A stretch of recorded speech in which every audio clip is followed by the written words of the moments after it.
የጽናት ድራማ ዛሬ እጅግ በጣም አሪፍ ነገሮች እና አስደንጋጭ ነገሮች ተፈጥረውበታል። ኪራም በጣም ደስ ብሎታል። በመጨረሻ ላይ ግን በጣም ደንግጦ ነበረ። የኪራ አባት ግን የእውነት ተመችተውኛል፣ ይመቻቸው። እኔ እንግዳውስ እኔ 2 ጸጉር አብቅያለሁ አልዋሽም እነግረዋለሁ እያሉ ነበረ። የጽናትም አባት ከክፍለ ሀገር መጥተዋል። የኪራም አባት ደግሞ እንግዲህ ከውጭ ሀገር መጥተዋል ማለት ነው። የኪራ አባት እንግዲህ እጃቸውን ማሽን ጠምዝዟቸው ወይም ደግሞ ማሽን እንትን ብሏቸው እጃቸው ትንሽ ስለታመም ወደ ሀገር ገብተዋል። ምን ማድረግ እንዳለባቸው ግራ ተጋብተዋል። እሷም ደግሞ እንግዲህ ጽናት ዩኒፎርም ለብሳ አባቷ ጋር እያስመሰለች ነበረ። በመሀል ግን የኪራ አባት ሲገቡ ምን ማድረግ እንዳለባቸው ነበር ግራ የገባቸው። የኪራም አባት ደግሞ ልጅቷ ዩኒፎርም ለብሳ ሳያት ፋውል እየሰራቸው እንደ ገብተው የነበር ሲሉ በጣም ነበር ያሳቁኝ ማለት ነው። እውነት ግን የኪራ አባት ይመቻቸው፣ የአራዳ ልጅ ናቸው ማለት ነው። እና ገብቷቸዋል፣ አላስነቁም በዛን ሰዓት። እና ሰላም ውድ የተከበራችሁ የቻናሌ ተከታታዮች እንዴት ናችሁ? ከኔ ጋር ሁሉ ሰላም ነው። ሰላማችሁ ይብዛልኝ ባላችሁበት ውድ ቤተሰቦቼ። የጽናትን ድራማ ዛሬ እንዴት አያችሁት? ጽኑዬ ማለት ነው በዩኒፎርም ራሱ በጣም ነው የምታምረው ማለት ነው። ዩኒፎርሙን አታውልቂው፣ በጣም ነው የምታምረው ነው ምላት እኔ ማለት ነው።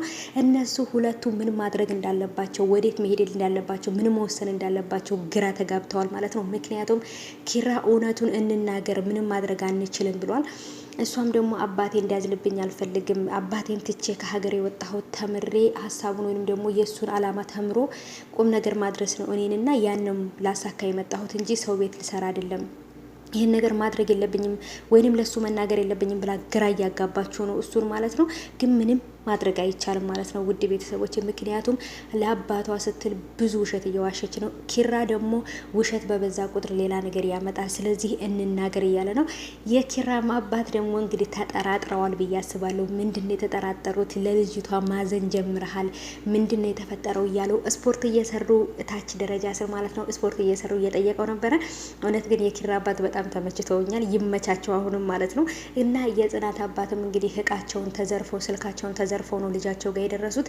ከዚህ በፊት በቤቲን ቀለበት ላደርግላት ነው ስላላት በዚህ ነገር ተናዳ አባቷ ጋር ደውላ አልቅሳ ነበረ።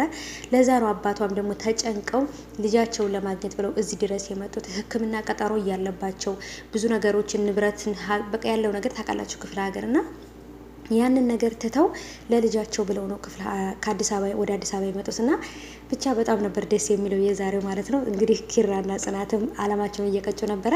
በመሀል ግን የሁለቱም አባቶች መጥተው ሌላ ችግር ተፈጥሯል።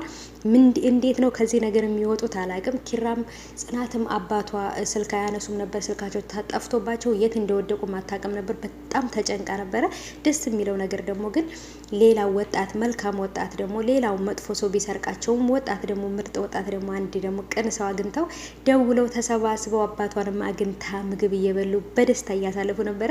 ኪራም እንግዲህ ከአማቹ ጋር እንግዲህ ቁጭ ብሎ ማዕድኑ ተቋርሷል ወይም በልቷል ማለት ነው። ምን አለበት የዛነው ሰዓት ፍርጥ አድርገው እኔና ጽናት ፍቅረኛ አማቾች ነን፣ ስለዚህ ልንጋባ እንፈልጋለን ብለው ቢናገሩ ግን ሊከብዳል። ቡጢ ለሰጩ ቀላል ነው ይላል የሀገራችን ሰውና ለተናጋሪው ቀላል ነው፣ ግን በቦታው ላለ ሰው ይከብዳል። ሰምታችኋል ማለት ነው። እንግዲህ በጣም የዛሬው ቪዲዮ ተመችቶኛል ከመጀመሪያው እስከ መጨረሻው እና ኩሽና ቤት በተለይ ዛ ምግብ እየሰራች ሳሚ ሲላት ጉንጩን ስትሰማው በቃ ኪራ ፌንት ሊነቅል ነበር በደስታ ማለት ነው። ሰምታችኋል። ብቻ ቤተሰብ የዛሬው በጣም አሪፍ ነበረ። እናንተ እንዴት አያችሁት? የሁለቱም አባቶች እንግዲህ ቤት መጥተዋል።